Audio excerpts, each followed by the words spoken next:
Her şeyin temel başı imandır. İman olmadan hiçbir şey olmaz.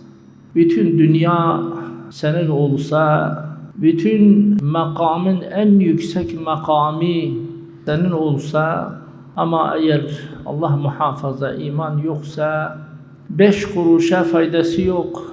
Sonu ebedi cehennemdir. Onun için Allah-u Zülcelal gerçek müminden bahsediyor ki biz de ibret alalım, ona göre yaşamaya gayret edelim. Efendimiz sallallahu aleyhi ve sellemin huzurunda mahcup olmayalım. Karşısında kara yüzle çıkmayalım.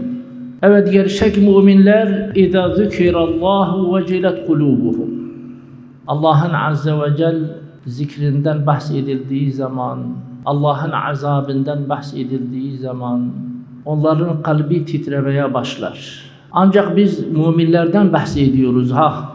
Peki bu iman sıfatı biz kendimizde bulur muyuz? Hepimiz kendimizi kontrol etmeliyiz. Efendimiz sallallahu aleyhi ve sellem öyle buyuruyor.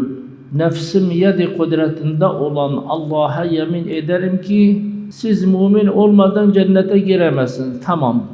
Evet, imansız olmaz. Peki imanı nasıl bulacağız? Siz birbirinizi sevmediğiniz müddetçe de mümin olamazsınız. İmanı bulmanız için, gerçek mümin olabilmeniz için birbirinizi seveceksiniz.